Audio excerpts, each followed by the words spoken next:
Bonjour, it is Anna Wolf here, and today I am on the marketplace, so I just want to describe you my journey. When I first started making my Love and Deepspace charms, I honestly didn't expect it to turn into such a whole journey. Each character ended up teaching me something different, not just about the clay, but about patience, mistakes, and those little moments where things surprisingly come together better than planned. Let's start with Rafayel. Rafayel was my very first charm, and in a way he set the tone for everything that came after. I kept it simple, cute, almost cutesy in a soft starting point kind of way. I was still figuring everything out, so it felt like my practice run. And it turned out to be one of my most enjoyable ones to make. What really stuck with me wasn't even just making it, it was also selling him at the farmer's market. People would walk by, pick him up, and think he was a tiny little chick instead of a duck. Every time I had to correct them, it turned into this funny little interaction, and honestly, I didn't even mind. It made the whole experience feel alive, like the charm had its own personality out in the world. Then came Zayne.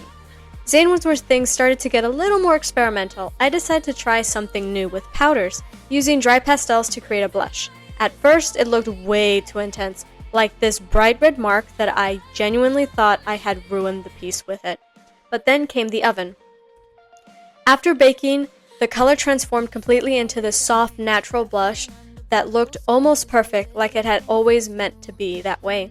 The moment really surprised me. It was one of those little reminders that clay doesn't always look how you expect at first, but it can surprise you in the best way once it's finished. Next was Sylus. Sylus was a mix of emotions. It was enjoyable and frustrating. Very frustrating. I loved putting the whole design together, but there were definitely parts that tested my patience a lot. The beak gave me trouble more than once.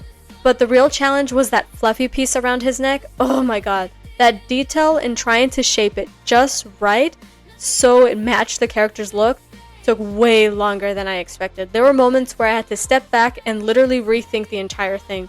But once it finally came together, it felt worth it. Sylus ended up being one of those pieces that doesn't come easy, but feels satisfying because of that. Then came Caleb. Caleb was deceptively simple at first. I thought it would be a really quick one, and it was, the design-wise, but one mistake that I didn't fully realize until later was when I was cutting everything in half to make the charms, which basically meant that I had doubled my workload for every single piece, which meant double for everything else. The realization hit a bit late. But ironically, Caleb ended up being one of the most popular ones. He stood out because he wasn't smiling or was soft like the others. He was angry. An angry apple. And for some reason, people really connected with that. It made him more memorable in a completely different way. At one point, someone even recognized him immediately at the market. She was a Caleb main, and we ended up talking like we have known each other for a while already.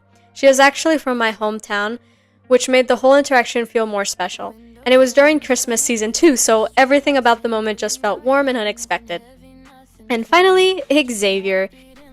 Xavier was where things got more technical. It was a point where I started using wire inside the pieces so the ears would actually hold their shape and not collapse or break off. It was a learning curve, but a necessary one.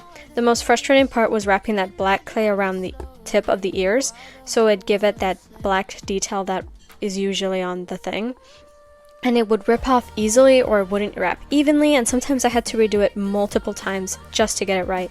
But despite that frustration, Xavier might have been one of my favorites visually. He came out so clean and soft looking in the end, and the timing made it even better. He was finished around Easter, and a lot of kids at the market were drawn to him immediately. There was something about the softness and the cute little details that had just worked. Looking back, each charm had its own personality, not just the characters themselves, but the process of making them too. Some were easy, some were frustrating, and some surprised me. And some connected me to people that I didn't expect to meet. And somehow all of that ended up being the best part of it. So I hope you guys enjoyed the video and have a wonderful day. And a Wolf Hero out.